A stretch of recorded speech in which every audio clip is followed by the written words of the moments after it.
Ladies and gentlemen, Forrest over here, and welcome back to another reading live stream. Tonight, I will be reading chapters 2 and 3 of J.R.R. Tolkien's The Hobbit. Yeah, it's been a while since I last tried to read this. It's been about a week and a half at best, at the longest. But we're finally here, and so we're just going to go ahead and get started.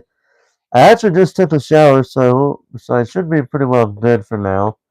Let's see what happens. But without further ado, let's begin. Yeah, I'm actually gonna hold on a second. Let me clean my glasses real quick. Hold on a second. I don't like how they look right now. So let's do that real quick. Give me a second. Then we'll be on our way with reading this. Because I think you guys have waited long enough for me to continue this book, as we are almost finished with Night Shift.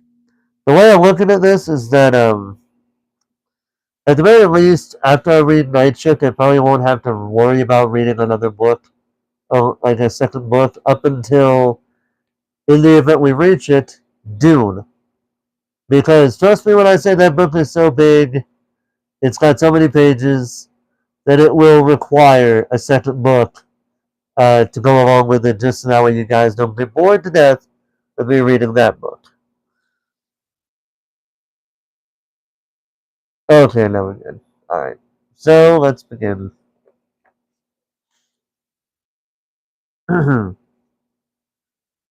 Chapter 2, Roast Mutton.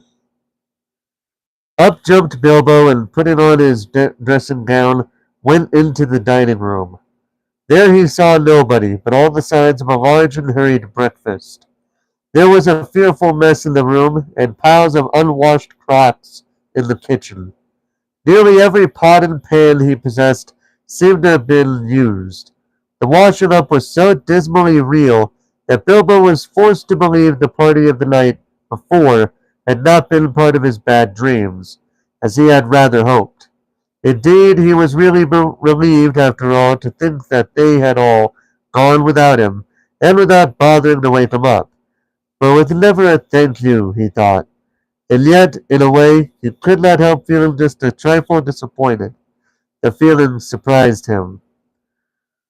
"Don't be a fool, Bilbo Baggins," he said to himself, "thinking of dragons and all that outlandish nonsense at your age." So he put on an apron, lit fires, boiled water, and washed up. Then he had a nice little breakfast in the kitchen before turning out the dining room. By the time the sun was shining and the front door was open, letting in a warm spring breeze, Bilbo began to whistle loudly and to forget about the night before.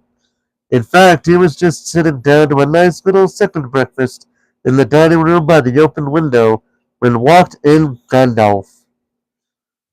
"My dear fellow," said he, "whenever are you going to come? What about an early start? And here you are having breakfast, or whatever you call it, 10:30. They left you the message because they could not wait." "What message?" said poor Mr. Baggins in all a fluster. "Great elephants," said Gandalf. "You are not at all yourself in this morning. You have never dusted the mantelpiece." "What's that got to do with it? I have had enough to do with washing up for 14. If you had dusted the mantelpiece, you would have found this just under the clock," said Gandalf, handing Bilbo a note written, of course, on his own notepaper. This is what he read.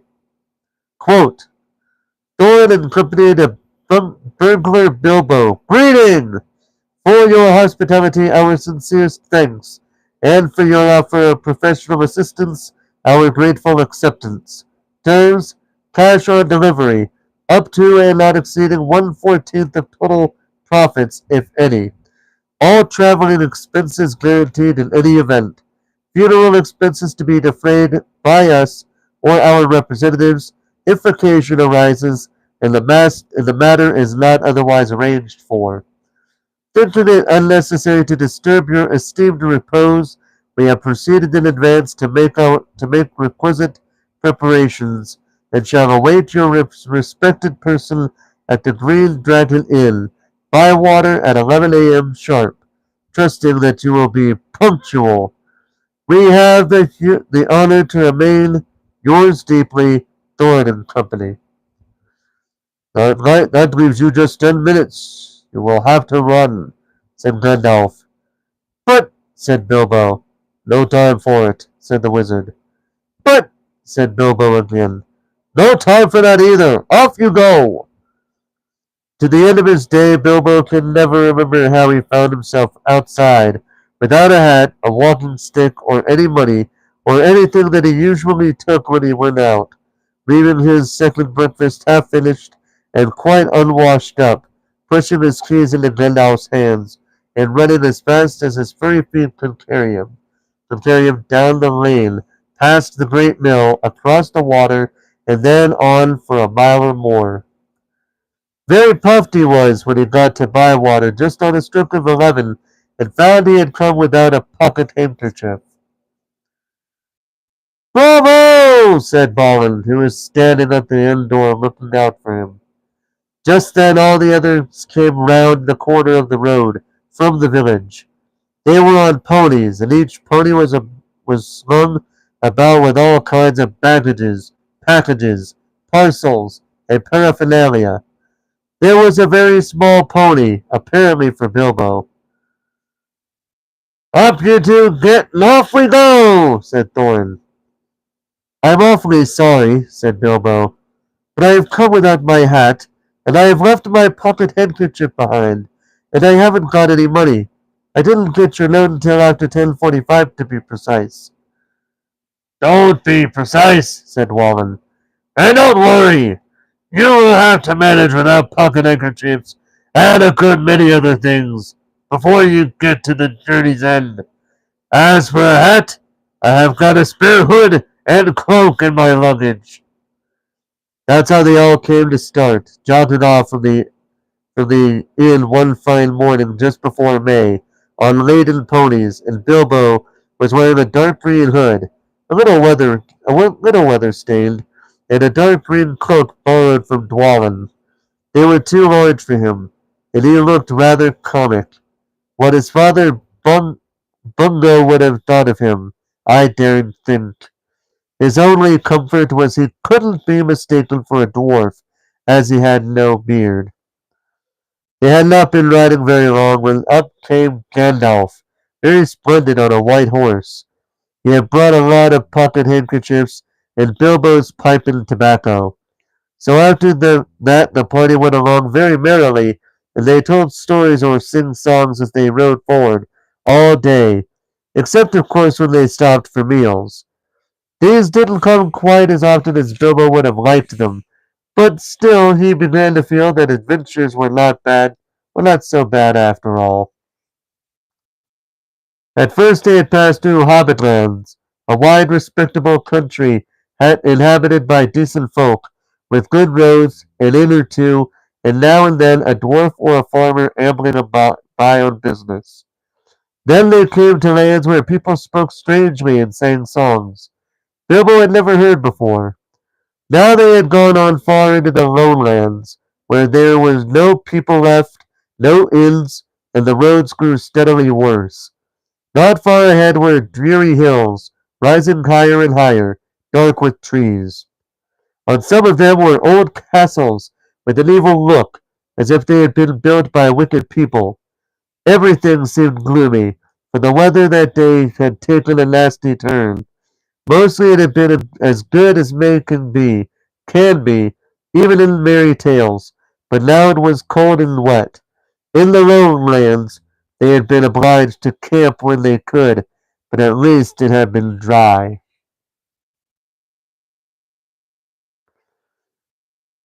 "To think it must soon be June," grumbled Bilbo, as he splashed along behind the others in a very muddy track. It was after tea time. It was pouring with rain, and had been all day. His hood was dripping into his eyes. His cloak was full of water. The pony was tired and stumbled on stones. The others were too grumpy to talk. And I'm sure the rain has gone into dry clothes and into the food bags, thought Bilbo. Bother burgling and everything to do with it. I wish I was at home in my nice hole by the fire, with the kettle just beginning to sing. It was not the last time that he wished that. Still, the dwarfs jogged on, never turned round or taking any notice of the hobbit. Somewhere, behind the grey clouds, the sun must have gone down, for it began to get dark as they went down into a deep valley with a river at the bottom. Wind got up, and the willows along its banks bent and sighed. Fortunately, the roads went over an ancient stone bridge, for the river, swollen with the rains, came rushing down from the hills and mountains in the north. It was nearly night when they had crossed over. The wind broke up the grey clouds, and a wandering moon appeared above the hills between the flying rags. Then they stopped, and Thorin muttered something about supper. "And where shall we get a dry patch to sleep on?" Not until then did they notice that Gandalf was missing. So far he had come all the way with them, never saying if he was in the adventure or merely keeping them company for a while. He had eaten most, talked most, and laughed most. But now he simply was not there at all.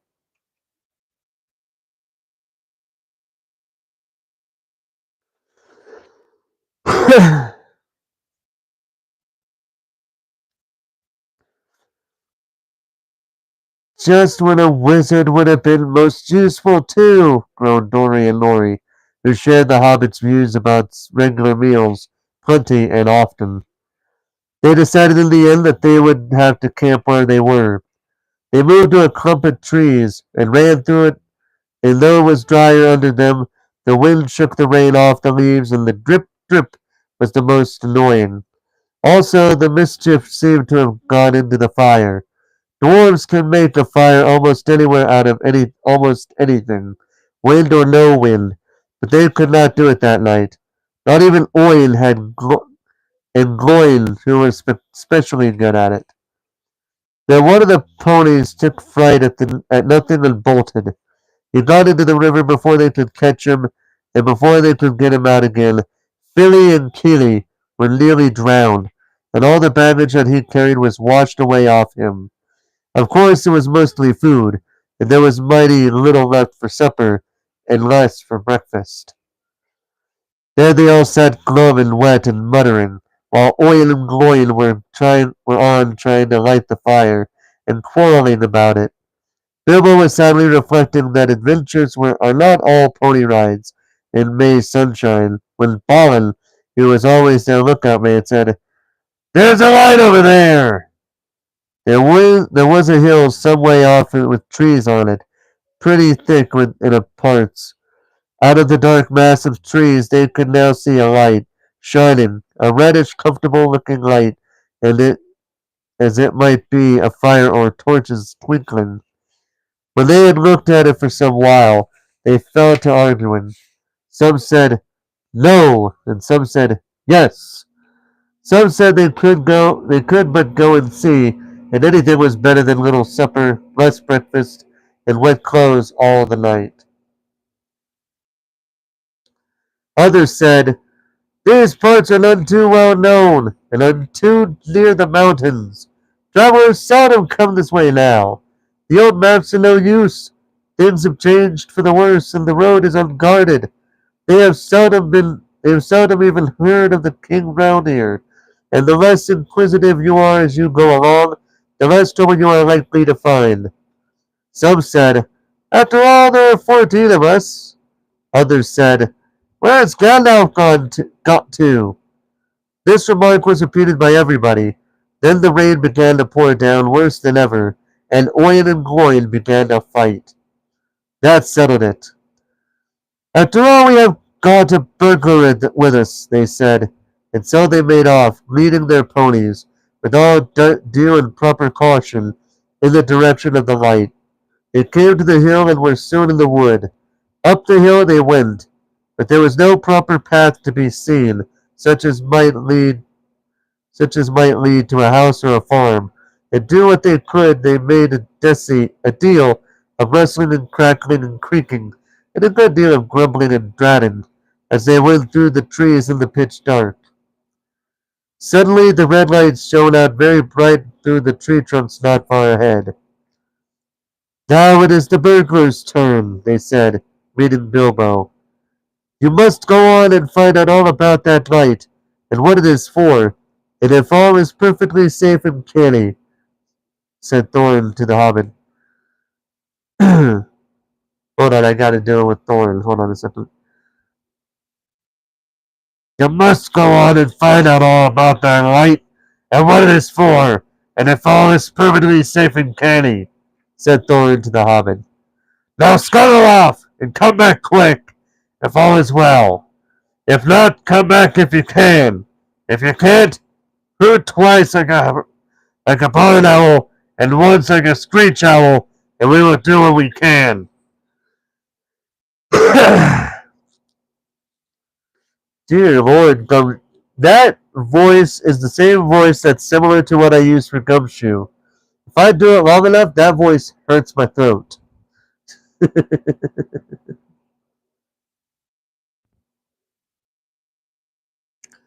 Off Bilbo had to go, before he could explain that he could not hoot even once like any kind of owl, and any more than fly like a bat. But at any rate, hobbits can move quietly in woods. Absolutely quietly. They take a pride in it, and Bilbo had sniffled more than once at what he called all this dwarvish racket as they went along, though I don't suppose you or I would have noticed anything at all on a windy night, not if the whole cavalcade had passed 2 feet off. As for Bilbo walking primly towards the red light, I don't suppose even a weasel would have stirred a whisker at it. So, naturally, he got right up to the fire, for fire it was, without disturbing anyone. And this is what he saw. There were 3 very large persons sitting round a very large fire of beech logs. They were toasting mutton on long spits of wood, and licking the gravy off their fingers. There was a fine toothsome smell. Also there was a barrel of good drink at hand, and they were drinking out of jugs. But they were trolls. Obviously trolls. Even Bilbo, in spite of his sheltered life, could see that, from the great heavy faces of them, and their size and the shape of their legs, not to mention their language, which was not drawing room fashion at all. "Mutton yesterday, mutton today, and blimey if it doesn't look like mutton again tomorrow," said one of the trolls. Never a blinking bit of manfish and we had to looking off for long enough," said a second. "What the hell William was a thinking of to bring us into these parts at all? Beats me. And the drink running short once more," he said, jogging the elbow of William, who was taking a pull at his jug. William choked. William choked. "Shut your mouth," he said as soon as he could. "You can't expect folk to stop here forever just to be it by you and Bert. You've had a village and a half between you since we come down from the mountains. How much more do you want? And time's been up our way when you'd have said thank you, Bill, for a last bit of fat valley muttons like what this is." This sounds so it sounds so random because of how this is written. But we're not used to this type of writing nowadays. But it was that way back then. He took a big bite off a sheep's leg he was roasting, and wiped his lips on his sleeve. "Yes, I am afraid trolls do behave like that, even those with only 1 head each." After hearing all this, Bilbo ought to have done something at once. Either he should have gone back quietly and warned his friends. I'm just making sure my light's on. Warned his friends that there were 3 fair-sized trolls at hand in a nasty mood, quite likely to try roast a dwarf, or even pony for a change, or else he should have done a bit of good quick burgling. A really first-class and legendary burglar would at this point have picked the troll's pockets. It is nearly always worthwhile, if you can manage it. Pinched the very mutton off the spits, purloined the beer, and walked off without their noticing him. Others more practical, but with less professional pride, would perhaps have stuck a dagger into each of them before they observed it. Then the night could have been spent cheerily. Bilbo knew it. He had read of a good many things he had never seen or done. He was very much alarmed, as well as disgusted. He wished himself 100 miles away, and yet somehow he could not go straight back to Thorin and company empty-handed. So he stood and hesitated in the shadows. Of the various burglarious proceedings he had heard of, picking the troll's pockets seemed the least difficult, so at last he crept behind a tree just behind William. Bert and Tom went off to the barrel. William was having another drink. Then Bilbo plucked up courage and put his little hand in William's enormous pocket. There was a purse in it, as big as a bag to Bilbo.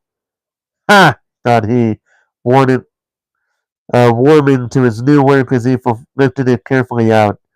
This is a beginning! It was! Trolls' purses are the mischief, and this was no exception. Yeah. Who are you? It squeaked as it left the pocket, and William turned round at once and grabbed Bilbo by the neck before he could duck behind the tree. Blimey, Bert, look what I've caught, said William. What is it? Said the others, coming up. Let me if I knows. What are you? Bilbo Baggins, a hobbit, said poor Bilbo, shaking all over and wondering how to make owl noises before they throttled him.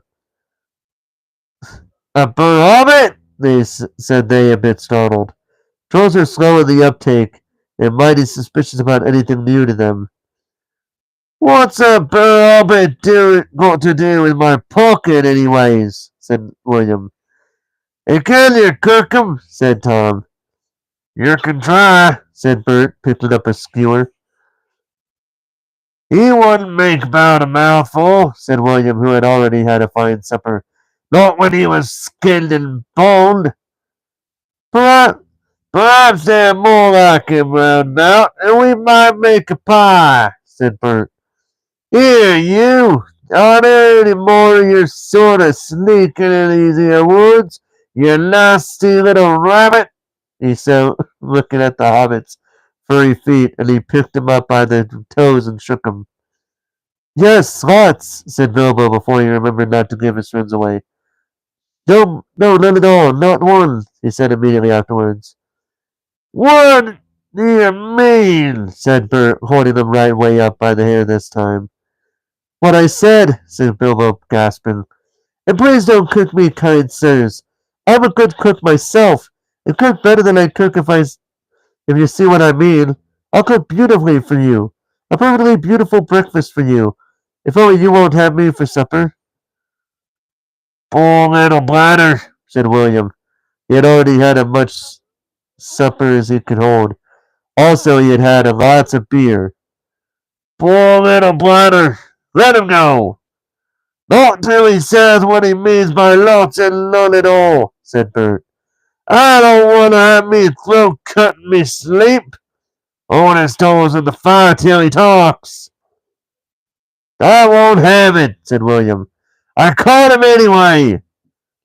You're a fat fool, William, said Bert. As I've said before this evening, and you're out. And I won't take that from you, Bill Huggins, said Bert, and puts his fist in William's eye. Then there was a gorgeous row. Bilbo had just enough wits left when Bert dropped him on the ground to scramble out of the way of their feet before they were fighting like dogs and calling one another all sorts of perfectly true and applicable names in very loud voices. Soon they were locked in one another's arms and rolling nearly into the fire, kicking and thumping, while Tom whacked at them both with a branch to bring them to their senses. And that, of course, only made them madder than ever. Because, of course, it would. That would have been the time for Bilbo to have left.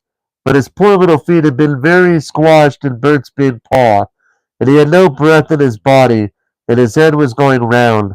So there he lay for a while, panting, just outside the circle of firelight.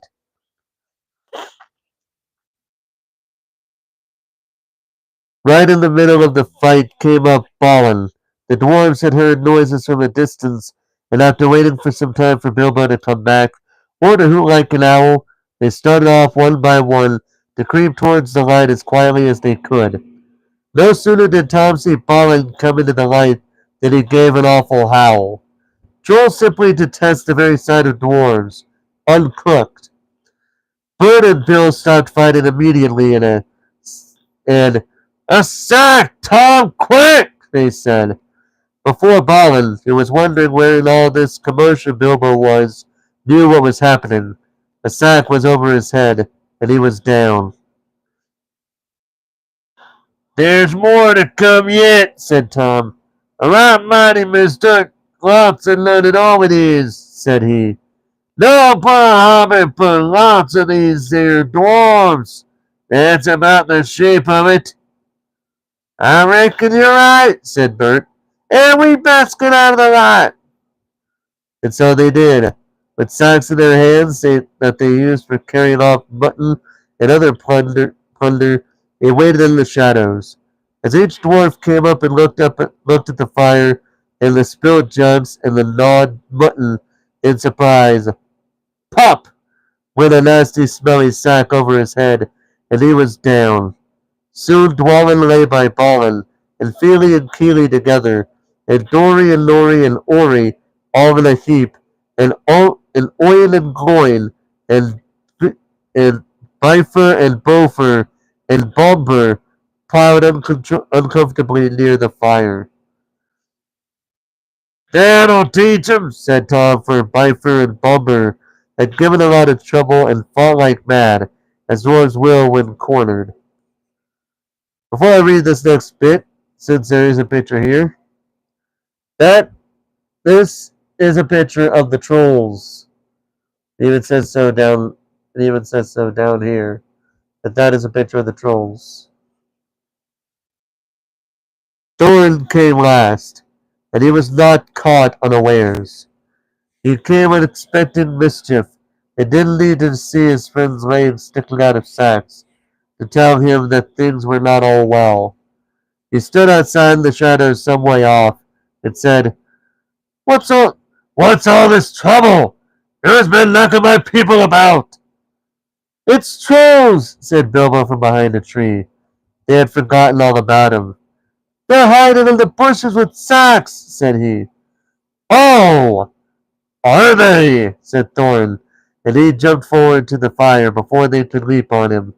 He caught up a big branch all on fire at one end, and Bert got that end in his eye before he could step aside. That put him out of the battle for a bit.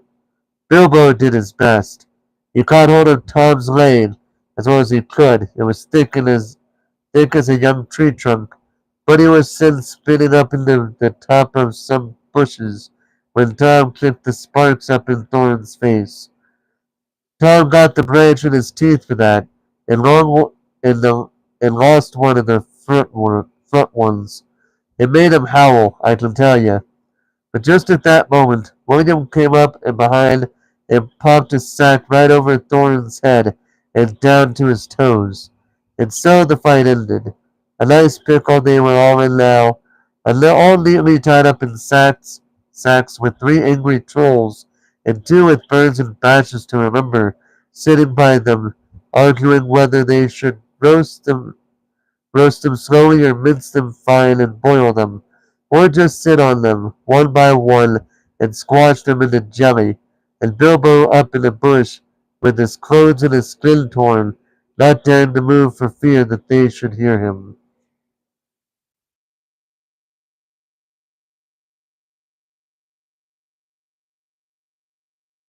It was just then that Gandalf came back, but no one saw him. The trolls had just decided to roast the dwarves now and eat them later. That was Bert's idea, and after a lot of argument they had all agreed to it. No good, no good roasting them now, it'd take all night, said a voice. Bert thought it was William's. Don't start the argument all over again, Bill, he said, or it will take all night. Who's arguing? Said William, who thought it was Bert that had spoken.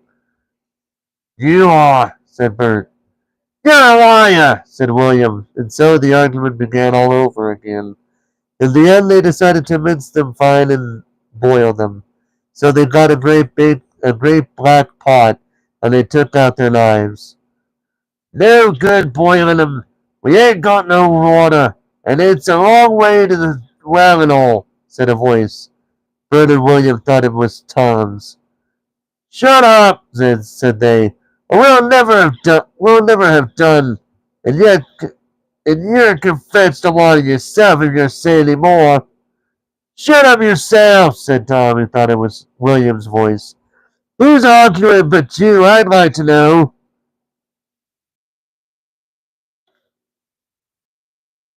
I'm laughing because of what I gotta read next. I'm laughing so hard because of what I'm gonna be reading next. You're a booby, said William. Booby yourself, said Tom. And so the argument began all over again and went on hotter than ever, until at last they decided to sit on the sacks one by one and squash them and boil them next time. Who shall we sit on first? Said the voice. Better sit on the last fella first, said Bert, whose eyes had been damaged by thorn. He thought Tom was talking. Don't talk to yourself, said Tom. But if you wants to sit on the last one, sit on him. Which is he? The one with the yellow stockings, said Bert. Nonsense, the one with the gray stockings, said a voice like William's. I made sure it was yellow, said Bert. Yellow it was, said William. Then what did that stuff? Then what did you take? Then what did you say it was gray for? Said Bert. I never did. Tom said it. Then I never did, said Tom. It was you. Two to one, so shut your mouth, said Bert. Who are you a talking to? Said William. Now stop it, said Tom and Bert together. The light's getting on and dawn comes early. Let's get on with it. Dawn take you all and be stoned to you, said a voice that sounded like William's, but it wasn't. For just at that moment the light came over the hill, and there was a mighty twitter in the branches. William never spoke, for he stood turned in stone as he stooped, and Bert and Tom were struck like rocks as they looked at him. And there they stand to this day, all alone, unless the birds perch on them. For trolls, as you probably know, must be underground before dawn, where they go back to the stuff of the mountains they are made of, and never move again. That is what happened. That's what had happened to Bert and Tom and William. Hmm. Excellent, said Gandalf as he stepped from behind a tree and helped Bilbo to climb down out of a thorn bush. Then Bilbo understood. It was the wizard's voice that had kept the trolls bickering and quarreling until the light came out and made an end of them. The next thing was to untie the sacks and let out the dwarves. They were nearly suffocated and very annoyed. They had not at all enjoyed lying there listening to the trolls making plans for her roasting them and squashing them and mincing them. They had to hear Bilbo's account of what had happened to him twice over before they were satisfied.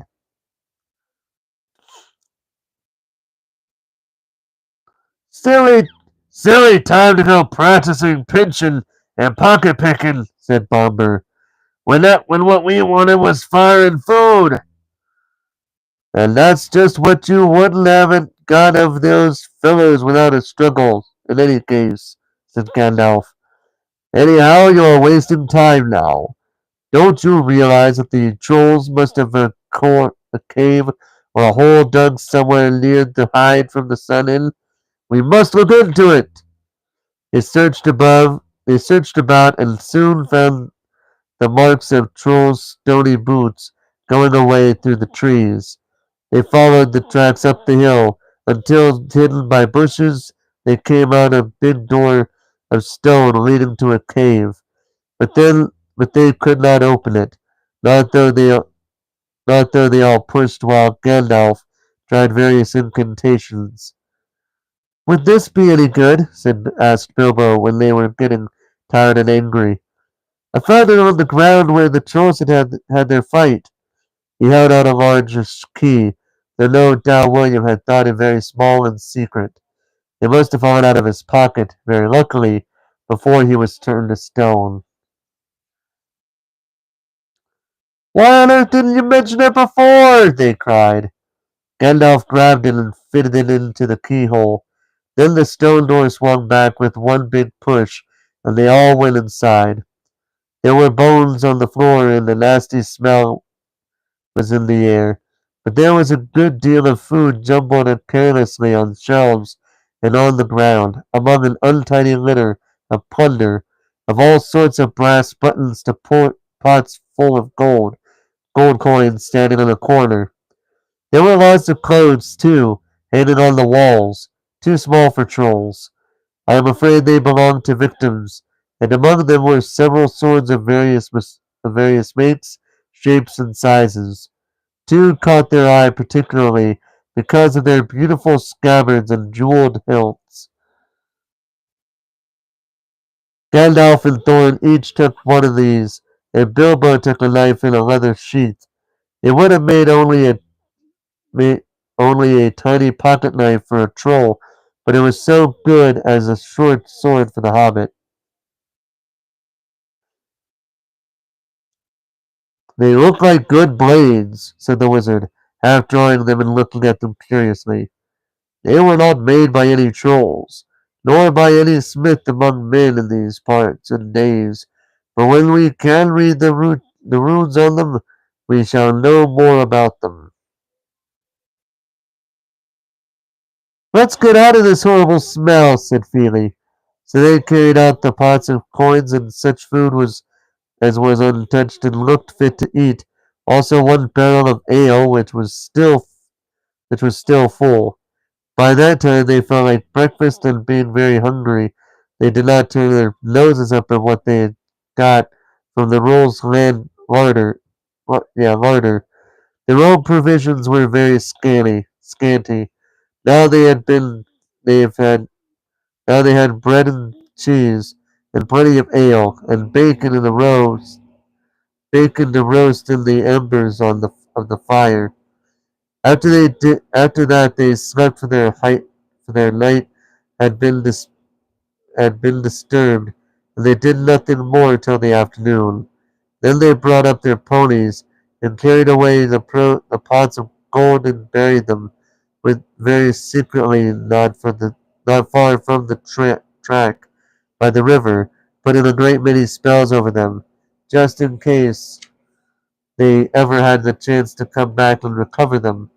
When that was done, they all mounted once more, and and jogged along again on the path towards the east. Where did you go to, if I may ask? Said Thorin and Gandalf as they rode along.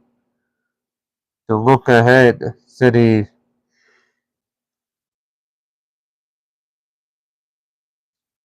And what brought you back in the nick of time? Looking behind, said he. Exactly, said Thorin. But could you be more plain? I went on a spy out our road. It would soon be it would soon become dangerous and difficult. Also, I was anxious about replenishing our small stock of provisions. I had not gone very far, but however, when I met a couple of friends of mine from Rivendell. Wait, where's that? Where's that? Asked Bilbo. Don't interrupt, said Gandalf. You won't get there in a few days now. If we're lucky, we can find out all about it. As I was saying, I met with two of Elwood's principal. They were hurrying along for fear of the trolls. It was they who told me that the three of them had come down with the mountains and settled in the woods not far from the road. They had frightened everyone away from the district, and they waylaid strangers. I immediately had a feeling that I wanted it back. Looking behind, I saw a fire in the distance, and made for it. So now you know. Please be more careful next time, or we shall never go anywhere. Thank you, said Thorn.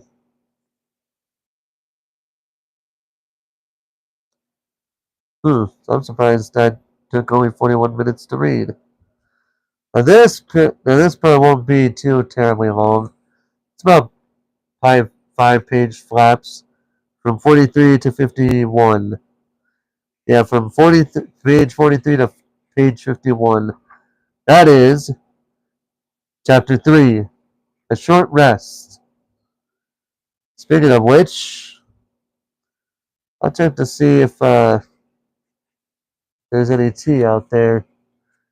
Just think, once we finish this page, for that chapter,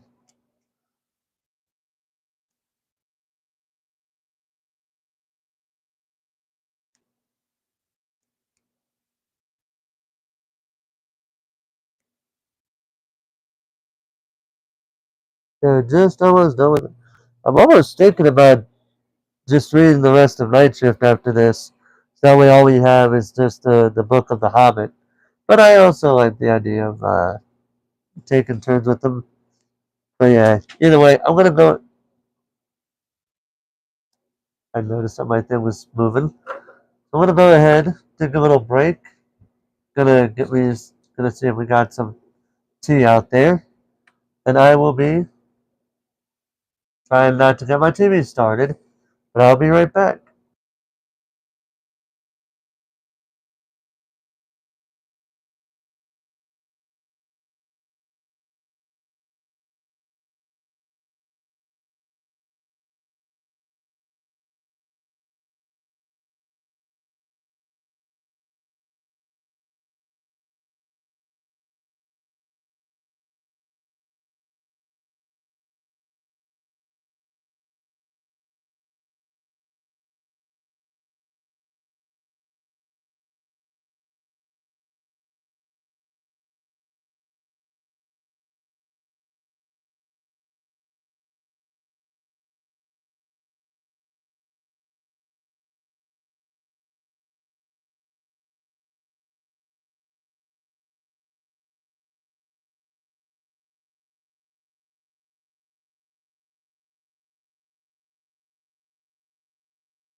Okay, I have returned.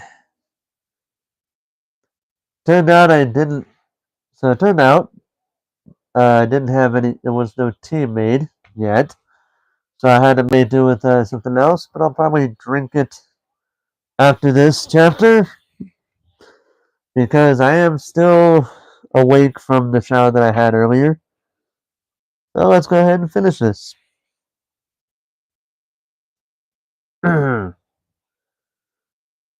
Chapter 3: a short rest.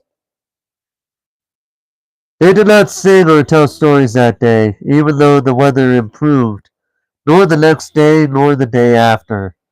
They had begun to feel that danger was not far away on either side. They camped under the stars, and their horses had more to eat than they had, for there was plenty of grass, but there was not much in their bags, even with what they had got from the trolls. One morning they forded a river at a wide, shallow place full of the noise of stones and foam. The far bank was steep and slippery. When they got to the top of it, leading their ponies, they saw that the great mountains had marched down very near to them. Already they seemed only a day's easy journey from the feet of the nearest. Dark and drear it looked, though there were patches of sunlight on its brown sides, and behind its shoulders the tips of snow peaks gleamed.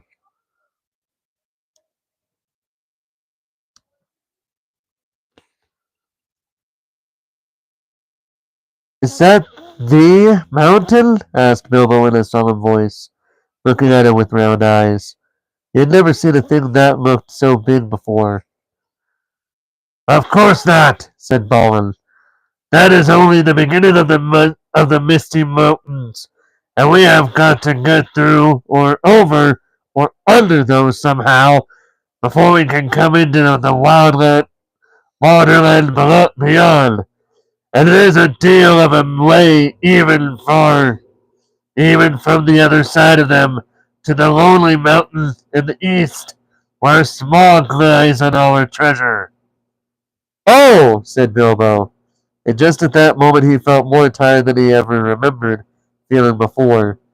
He was thinking once again of his comfortable chair before the fire in his favorite sitting room in his hobbit hole, and of the kettle singing. Not for the last time.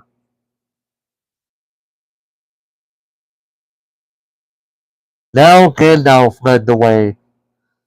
"We must not miss the road or we shall be done for," he said. "We need food, for one thing, and rest in reasonable safety. Also, it is very necessary to tackle the Misty Mountains by the proper path, or else you will get lost in them and have to come back and start at the beginning again, if you ever get back at all." They asked him what he was making for, and he answered, "You are come to the very edge of the wild, as some of you may know.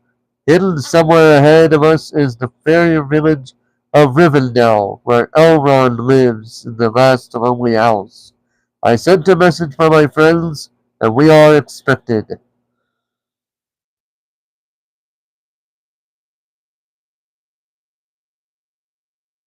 That sounded nice and comforting, but they had not got there yet, and it was not so easy as it sounds to find the last homely house west of the mountains.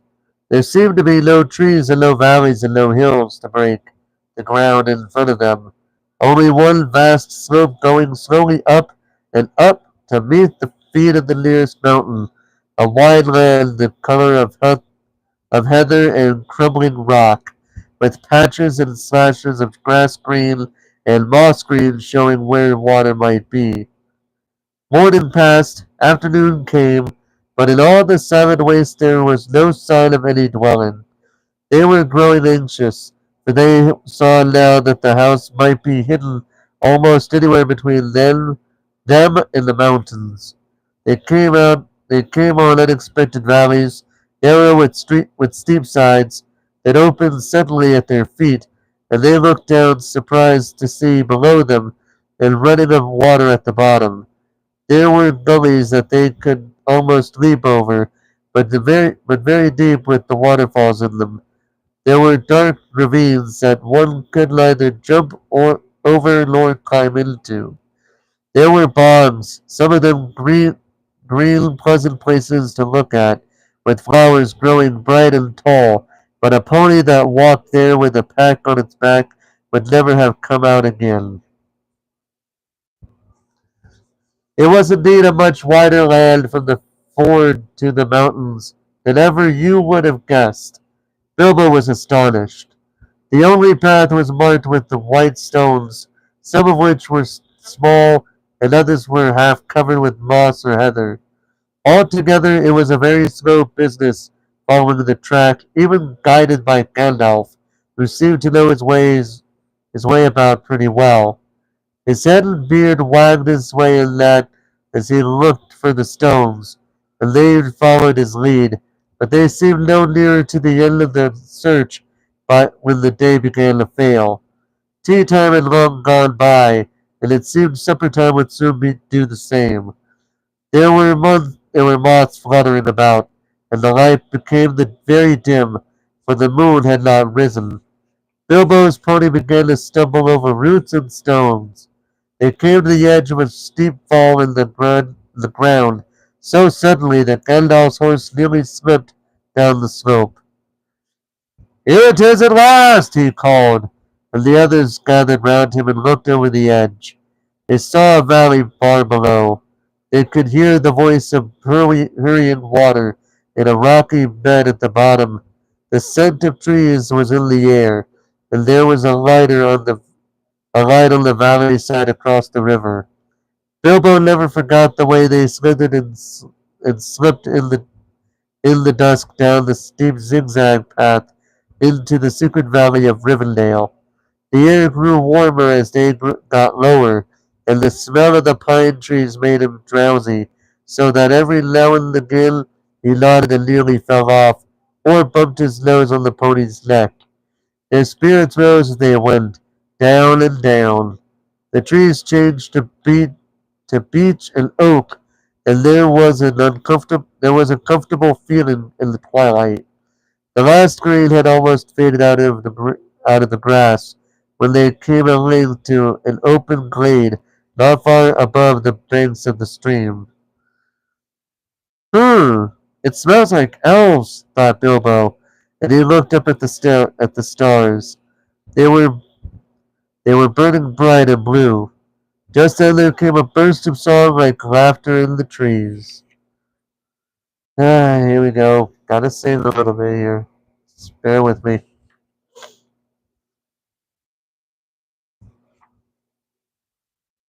"Oh, what are you doing?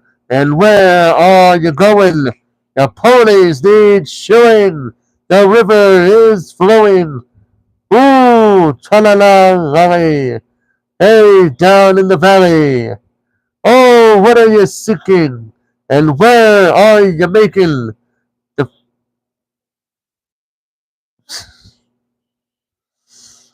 I look at this every time I look at a word that I see, I'm thinking of like modern day terminology, like definitions. But then I gotta think about the definition is likely different from the times of a book like this came out. Here's why.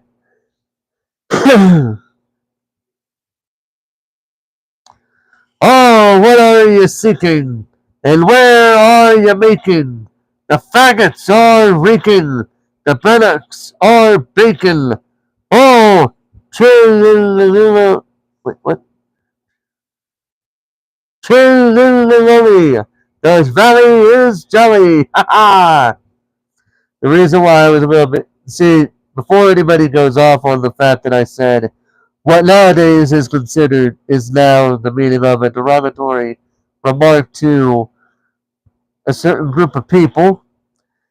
In these times, the word faggot was a different word for it was another word for cigarette, cigar, something like that from back in those days. I'm saying it now before people start going crazy about how I said a certain word. Anyway, moving on. Oh, where are you going? With beards all a-wagging, no knowing what brings Mr. Baggins, and bawling and dwelling down into the valley in June, ha ha! Oh, will you be staying, or will you be flying? Your ponies are straying, the daylight is dying. To fly would be folly, to stay would be jolly, and listen and hark till the end of the dark to our tune, ha ha! So they laughed and sang in the trees, in pretty fair nonsense, I dare say you think it. Not that they would care. They would only laugh at all the more if you told them so. They were elves, of course. Soon Bilbo caught glimpses of them as the darkness deepened.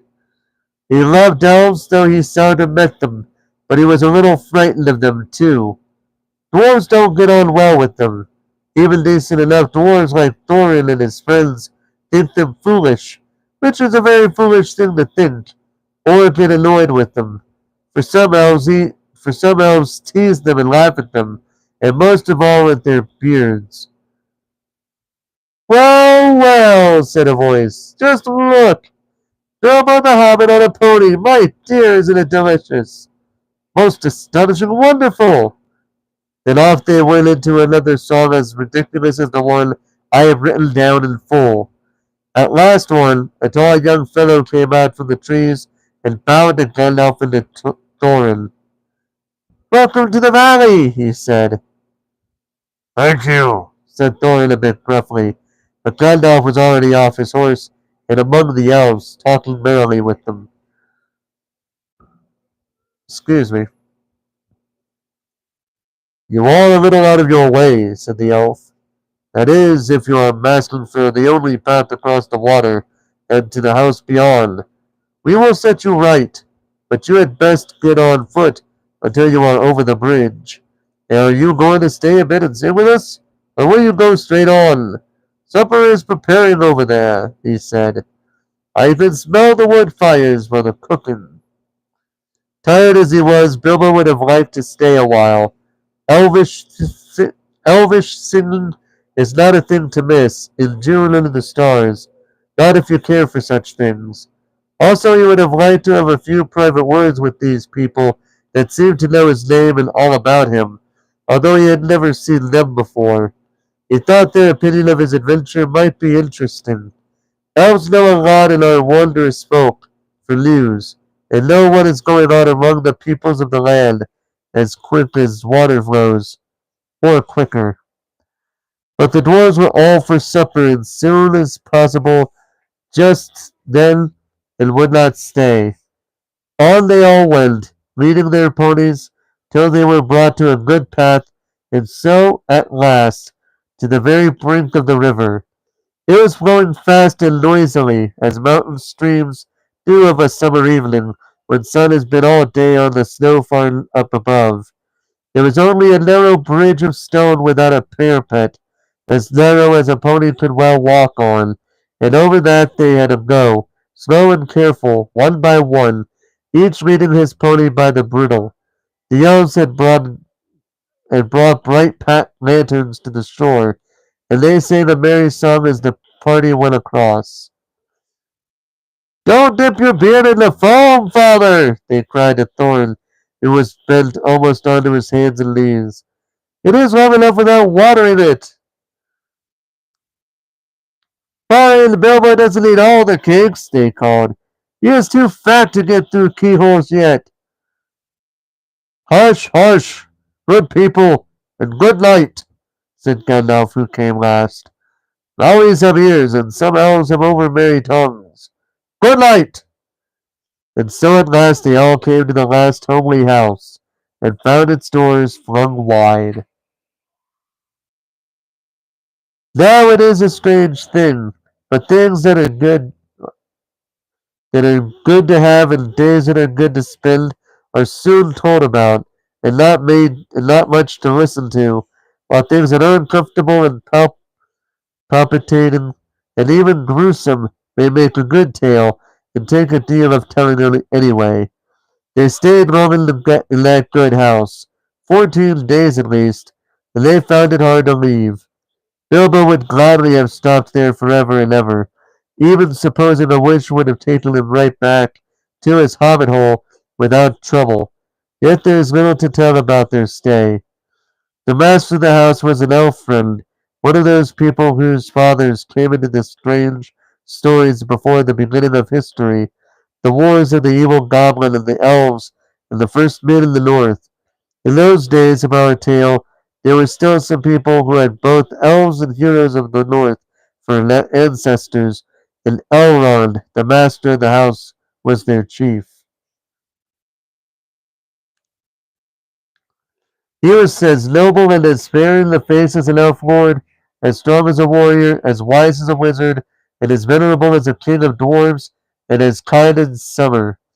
He comes into many tales, but his part in the story of Bilbo's great adventure is only a small one, though important, as you will see, if we ever get to the end of it.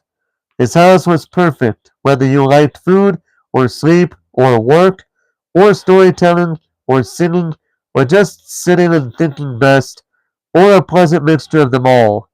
Evil things did not come into that valley. I wish I had time to tell you even a few of the tales or one or two of the songs that they heard in that house.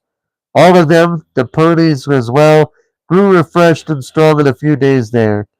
Their clothes were mended as well as their bruises, their tempers, and their hopes. Their bags were filled with food and provisions, light to carry, but strong to bring them over the mountain passes. Their plans were improved with the best advice. So the time came to Midsummer Eve, and they were to go on again with the early sun on Midsummer morning. Elrond knew all about runes of every kind. That day he looked at the swords they had brought from the troll's lair, and he said, "These are not troll-made. They are old swords, very old swords of the high elves of the west, my kin. They are made in Gondolin for the Goblin Wars. They must have come from a dragon's hoard or goblin plunder, for dragons and goblins destroyed that city many ages ago. This thorn, the rune's name, Orcrist, the goblin cleaver in the ancient tongues of Gondolin. It was a famous blade. This Gandalf was Glamdring, foe hammer that the king of Gondolin once wore. Keep them well." "Whence did the trolls get them, I wonder?" said Thorin, looking at his sword with new interest. "I cannot say," said Elrond, "but one may guess that you trolls have plundered in other plunderers on, or come on the remnants of old robberies in some hoard in the mountains. I have heard that there are still forgotten treasures of old to be found in the deserted caverns of the mines of Moria since the dwarf and goblin war." Thorin pondered these words. "I will keep this sword in honor," he said. "May it soon clever goblins once again." "A wish that is likely to be granted soon enough in the mountains," said Elrond. "But show me now your map." He took it and gazed long at it, and he shook his head, for if he did not altogether approve of dwarves and their love of gold, he hated dragons and their cruel wickedness, and he grieved to remember the ruin of the town of Dale and its merry bells, and the burned banks of the bright river running. The moon was shining in a broad silver crescent. He held up the map, and the white light shone through it. "What is this?" he said. "There are moon letters here, beside the plain runes which say 5 feet high the door and 3 may walk abreast." "What are what are moon letters?" asked the hobbit, full of excitement. He loved maps, as I have told you before, and he also liked runes and letters and cunning handwriting, though when he wrote himself it was a bit thin and spidery. "Moon letters are rune letters, but you cannot see them," said Elrond. "Not when you look straight at them. They can only be seen when the moon shines behind them, And what is more, with the more cunning sword, it must be a moon of the same shape and season as the day when they were written. The dwarves invented them and wrote them with silver pens, as your friends could tell you. These must have been written on a midsummer's eve and a crescent moon a long while ago. What do they say? Said Gandalf and Thorin together, vexed perhaps that even Elrond should have found this out first, though really there had not been a chance before, and there would not have been another until, and goodness knows when. Stand by the grey stone when the thrush knocks, read Elrond, and the setting sun will wish with the last light of Durin's day will shine upon the keyhole. Durin, Durin, said Thorin. He was the father of the fathers of the eldest race of dwarves, the Longbeards, and my first ancestor. I am his heir.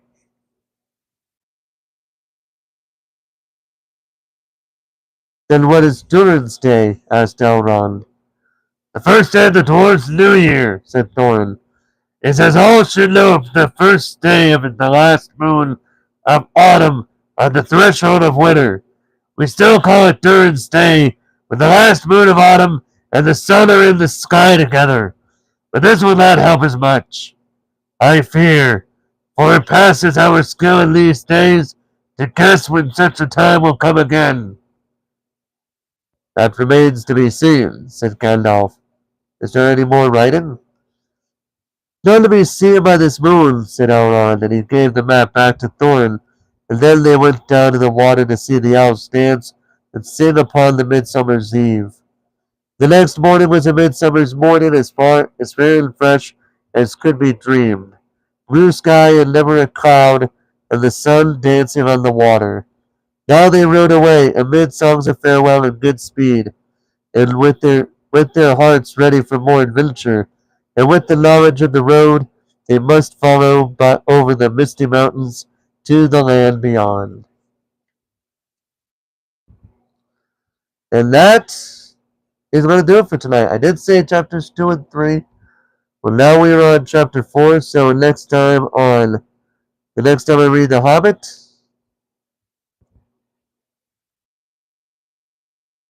let's see how these.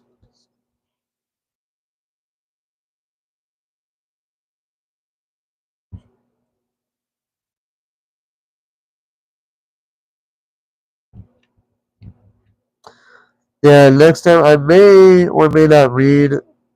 I'm either going to read one chapter or two, depending on how I feel in regard to reading that.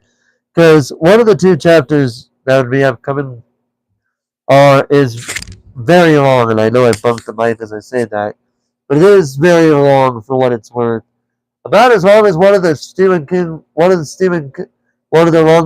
about as long as one of the longer short stories that we've read on the Stephen King's Night Shift. Speaking of which, the next reading stream I will be doing the third to last part of Stephen King's Night Shift. But we'll get to that when we get to that. If the next one of the next two stories is what I think it is, I may do it to where we'll read the two short stories, and then after those short stories, I'll watch the movie that I said I was going to watch in regard to it. That being Children of the Corn, which celebrated being released in 1984,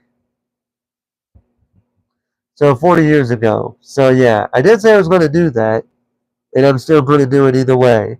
Even if even if somebody in the YouTube world wants to be a bit of an asshole. Either way, that is going to do it for me for tonight. Thank you guys so much for watching or listening to this reading stream. Hope you guys enjoyed, because I sure enjoyed reading that book. But either way, thank you guys for watching. And until next time, ladies and gentlemen, this is Forrest Walpole signing off.